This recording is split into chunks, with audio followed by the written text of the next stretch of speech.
Un magicien n'est jamais en retard, Frodon Sake. Ni en avance d'ailleurs. Il arrive précisément à l'heure prévue. Ainsi furent les premiers mots prononcés par Gandalf le Gris, grand mage de la Terre du Milieu, dans le premier volet de la trilogie Le Seigneur des Anneaux de J.R.R. Tolkien, adapté à l'écran par Peter Jackson. Un personnage devenu iconique dans la pop culture, mais là, c'est pas le sujet. Il s'agit là d'une phrase bien banale lorsqu'on observe le monde que s'apprête à parcourir le jeune Frodon Sake dans son épopée. Ces mots, même s'ils n'ont rien de particulier, placent quand même des éléments importants qui peuvent ouvrir sur une série de questions assez intéressantes. Dans un monde fait de magie où les arbres bougent, où les elfes sont éternels et où un anneau est capable de faire tomber dans une folie meurtrière un simple hobbit, quelle place donne-t-on au temps? Nous savons que le concept du temps est présent dans ce monde. Il aura fallu plusieurs années pour Frodon, Sam et toute la communauté pour parvenir à la destruction de Sauron. Un aller-retour de plus de 2 ans. Mais la Terre du Milieu compte-t-elle les années comme nous? La présence d'une temporalité potentielle relative ouvre une question d'autant plus grande sur cet univers. Quelle est la place de la science dans cet imaginaire? En effet, nous savons qu'ici la magie est présente dans chaque recoin de cette Terre, que certains sont capables de la créer et de la contrôler, mais qu'en est-il de la science? Y a-t-il une part de réel dans cette histoire fantastique? Il semble évident que la réponse à la question y a-t-il de la science dans ce monde moyenâgeux est non. Tant dans mes années de lecture, si Senku de Dr Stone m'a bien appris une chose, c'est que la science est partout, même à l'âge de pierre. Tolkien a donc sans doute déployé des connaissances scientifiques pour créer un univers qui soit crédible, logique et intéressant, tout en gardant une idée cohérente avec notre monde. Nous avons reconnu dans les olifants des mammifères bien réels de la savane, de même les chevaux ont l'air d'être les seules créatures à ne pas avoir changé. Mais aujourd'hui, il est temps de découvrir quels sont les aspects scientifiques que l'écrivain a développés dans ses romans pour le rendre grandiose. Bienvenue dans un nouvel épisode de Saga. Après avoir exploré la langue dans Harry Potter et le mythe du héros dans Star Wars, il est temps de nous attaquer à l'un des récits d'heroic fantasy les plus célèbres et les plus grandioses que la Terre ait jamais portés. Dans cette vidéo, nous allons revenir sur les fondamentaux de la Terre du Milieu, de la morphologie des hobbits à la géologie du Mordor. Il est temps pour nous de comprendre à quel point la science a aidé au développement de cette histoire. Sortez vos livres et vos microscopes, on va parler pierre et histoire dans ce nouveau volet de Saga.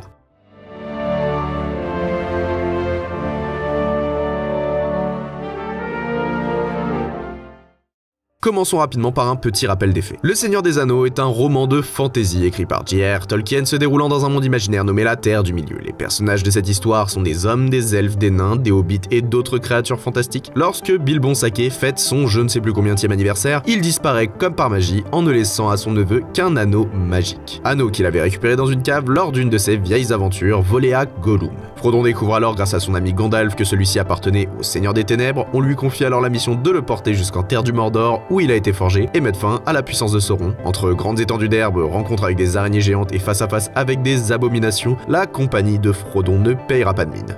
Bon, jusque-là, c'est le synopsis, j'espère que vous suivez. On va rentrer dans du concret. Bien que Tolkien ait reçu essentiellement une formation littéraire appuyée par son travail de professeur à Oxford et ses connaissances en langue qui lui serviront à créer de manière très réaliste l'elfique, il a tout de même adopté une certaine posture scientifique, à l'image des grands penseurs grecs comme Aristote. L'écrivain ne s'arrête pas à ses connaissances et pousse ses recherches, souhaitant avant tout comprendre la logique de notre monde et ne pas tomber dans le cliché du « c'est rien, c'est magique », expliquant des faits à la création du sien. Et puisqu'on a commencé sur ça, autant continuer sur la question temporelle présente dans son univers. Il faut savoir tout d'abord que l'auteur a, au travers des illustrations que ornent certains de ses livres, créé des cartes pour imposer des repères spatiaux. Enfin, dans la manière de réalisation de celle-ci, il s'est efforcé de créer une cohérence avec l'époque où se déroulent les histoires, en donnant certains détails. Ainsi, le créateur donne du réalisme dans son récit grâce à des faits on ne peut plus réels. Il s'est inspiré de découvertes archéologiques pour se représenter l'architecture de certains bâtiments. Ainsi, avec peu d'informations et des détails qui n'appartiennent pas concrètement à l'histoire, on apprend déjà beaucoup sur la temporalité de ce monde. Nous ne pouvons pas vraiment savoir comment s'écoule le temps sur la Terre du Milieu. Toutefois, il est intéressant de constater que c'est notre histoire bien réelle et surtout l'impact du temps sur les éléments retraçant celle-ci qui a permis la construction des bases de ce monde. Pour parler un peu de sciences naturelles, il faut d'abord se remettre dans le contexte assez particulier. La jeunesse de John Ronald Reuel Tolkien se fait dans les contrées de Birmingham en Angleterre, à une époque où les champs à perte de vue sont masqués par de grandes cheminées desquelles s'échappent de grands amas de fumée. C'est probablement en voulant retrouver le monde sauvage que la Terre du Milieu a pris vie. Mais là encore, la noirceur des usines est venue envahir son havre de paix. Des forges, des hangars aux terres du Mordor, le grand méchant de cette histoire, c'est la pollution. Tandis que les arbres sont sains, la comté de Besace à Hobbitbourg est une terre pleine de vie et croule sous les ressources, l'environnement extérieur s'en retrouve détruit. Alors très avant-gardiste, John a défendu la nature et son cycle dans son récit, partant en bataille pour un monde écologique et respectueux de la nature. Il est intéressant lorsqu'on représente les différentes régions de la Terre du Milieu de se rendre compte que plus nos personnages avancent dans le récit, plus ils traversent les différentes périodes de la frise chronologique humaine. entre inspiration de l'Égypte antique pour le peuple de Numénor, dont la forme de Minas Tirith n'est pas sans rappeler certaines pyramides, et retour au néolithique pur et dur dans les plaines du Rohan, l'histoire avec un grand H a défilé sous nos yeux. Et même s'ils ne servent pas forcément le récit, ils ne sont pas moins détaillés sur d'autres aspects. S'il y a bien une chose que Tolkien a su faire mieux que quiconque, c'est rendre son monde réaliste. Le Rohan, le Gondor et même le Mordor, nous pouvons tous nous représenter leur forme, leur topographie, comme si nous y étions. Et ça,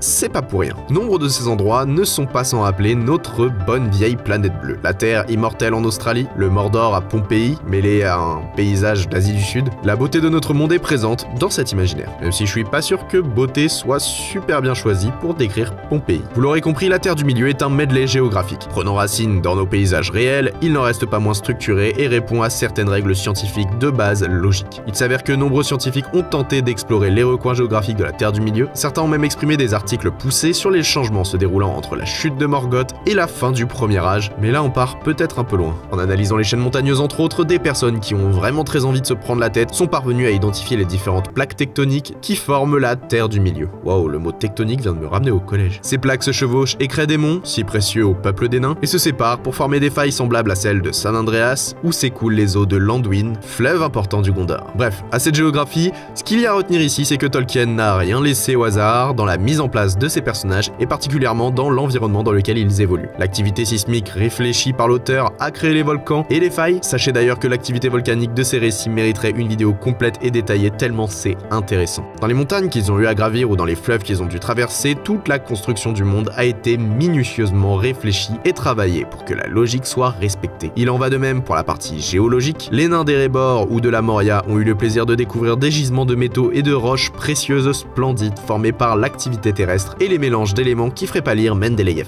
Même si dans la Moria, la joie était un peu courte, dû au réveil inopiné d'un Balrog. Évidemment, la Terre a beau remuer, il manque un point essentiel pour que la vie puisse se développer en Terre du Milieu, le climat. Contrairement à ce que pourraient dire les plus climato-sceptiques d'entre vous, la vaste étendue imaginée par Tolkien ne serait qu'un terrain vague morne sans l'existence de bonnes formations cycloniques et surtout sans un respect des températures nécessaires au bon développement de la nature. Waouh, j'ai l'impression d'être Evelyne Delia. En prenant en compte la hauteur des monts, les profondeurs des océans et beaucoup de variables que je ne pourrais citer, il s'avère que des données météorologiques ont pu ressortir. Tolkien s'est bien sûr calqué sur le climat européen et africain pour les variations de température du nord et du sud, des variations qui augmentent ou diminuent au fil du temps et qui valident le fait que la Terre du Milieu est soumise à des changements saisonniers. Aussi, on imagine que les cultures sont dépendantes de celles-ci et donc, dans les lieux les moins propices, les récoltes doivent être amoindries. Et à partir de là, il n'est pas super difficile de faire un rapprochement avec de la botanique. De même, qui dit variation de saison, nous fait revenir à notre question originelle sur l'écoulement du temps. Encore une fois, si on compare les événements météorologiques et un principe saisonnier avec le récit de nos hobbits, nous trouvons des concordances. Plusieurs mois après le départ de Frodon, il traverse les monts enneigés d'hiver, mais aussi les plaines arides et désertiques du sud, près du Mordor, et de son côté, Aragorn va se battre sous une pluie battante dans le gouffre d'Helm, au centre de notre région. Les pluies, les sécheresses et d'autres changements météorologiques ont bien sûr contribué aussi à la formation géologique dont nous parlions plus tôt, et elles ont aussi permis la construction de grottes et l'embellissement de celles-ci par des minéraux précieux. La formation des cristaux viennent d'une longue histoire très complexe qui a demandé des siècles de travail à la nature. Le fer, le mithril et l'or, beaucoup de choses sont nées dans ces mines et grâce à quelques procédés chimiques, l'homme a su les utiliser.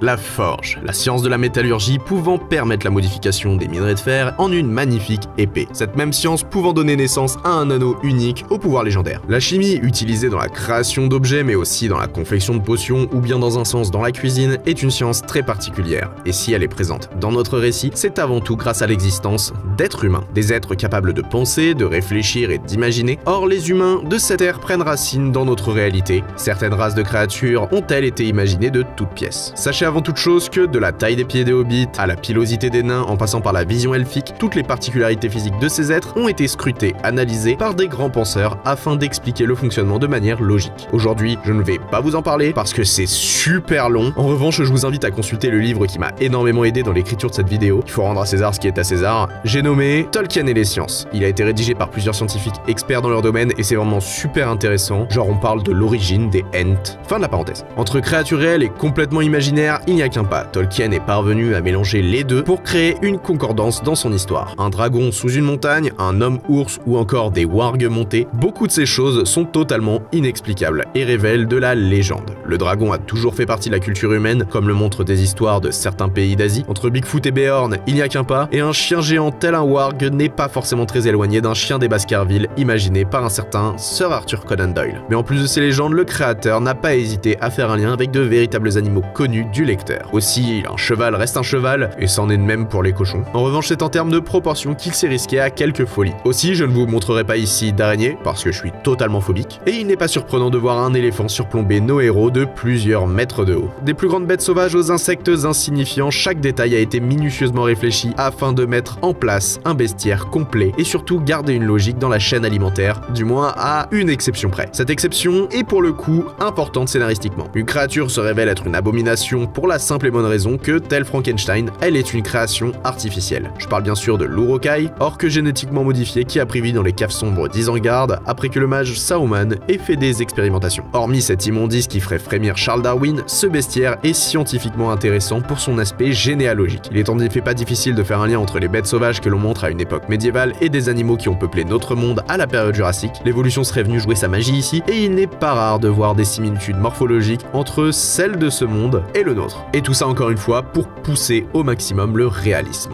La science n'est pas un élément central de cette histoire. Elle se déroule dans un monde fantaisiste où la magie et les forces surnaturelles jouent un rôle important. Cependant, il y a certaines thématiques scientifiques qui peuvent être retrouvées dans le livre. Mais bon, Le Seigneur des Anneaux, c'est avant toute chose une lutte contre le mal plutôt qu'une histoire de science. Dans cet univers, la magie est un élément primordial et peut être utilisée par certains personnages pour accomplir des tâches ou pour produire des effets spéciaux, genre des feux d'artifice. Cependant, il est important de noter que la magie est très différente de la science, qui est basée sur des lois naturelles et des phénomènes observables. La science dans notre monde réel repose sur des observations, des expériences et des raisonnements logiques pour comprendre et expliquer les phénomènes naturels, tandis que la magie est représentée comme un pouvoir mystique et inexplicable. Je dois vous avouer que, pris par le temps et parce que je voulais pas sortir une vidéo qui dure plusieurs heures, j'ai réduit mon discours et j'ai omis de mentionner de nombreux détails. Il est vrai que j'aurais pu aborder la place de la médecine dans l'univers de Tolkien, ou bien parler aussi de la création de l'anneau et des différents artefacts de notre récit. Je pense qu'on est déjà bien assez juste au niveau du timing, et je voulais pas prendre toute votre journée. Vous l'aurez compris, le monde fantastique décrit dans Le Hobbit, Le Seigneur des Anneaux et Le Silmarillion par J.R.R. Tolkien n'a rien d'un monde uniquement gouverné par la magie. Il est le fruit d'une intense réflexion et surtout d'une observation minutieuse de la planète sur laquelle nous vivons. En tentant de comprendre le fonctionnement des choses du quotidien qui nous dépassent la plupart du temps pour les intégrer à son histoire, il est parvenu à ajouter de la cohérence et du réalisme à un conte totalement imaginaire. Aujourd'hui, la Terre du Milieu est probablement le monde fictif le plus complet jamais imaginé par l'humain. Elle regorge de merveilles encore inexplorées qui trouveraient sans aucun doute un sens si elles étaient étudiées par des experts. La complexité de son imaginaire a inspiré le globe et a changé la manière de penser l'écriture. La vision mécanique de certaines machines a eu un impact sur Isaac Asimov, dont nous avons abordé le travail il y a quelques semaines, et bien sûr son amitié avec C.S. Lewis ont sans nul doute provoqué des changements dans le monde de Narnia. Même s'il y a un lion qui parle, ça n'a absolument rien de scientifique. Les sciences sont des éléments d'importance capitale dans notre vie. Heureusement, le monde de la pop culture n'a cessé de faire appel à elle ou à en imaginer des possibilités pour créer de nouvelles histoires inédites. C'est le cas du genre même de la science-fiction, de Star Wars à Dune. Tous ont pensé leur monde autour d'idées scientifiques. Au cinéma comme dans les livres, nous avançons souvent grâce à cette magie qui n'en est pas une. Et le dernier grand représentant qui a su montrer à quel point les choses simples de nos vies en dépendent est celui dont j'ai parlé au début de la vidéo, Senku Ishigami, dans Dr. Stone. Le monde ne devient complexe qu'en travaillant sa forme et ses fondements. Les sciences font partie des points les plus importants pour rendre un récit complet, et parfois il suffit d'en introduire une seule pour les gouverner tous.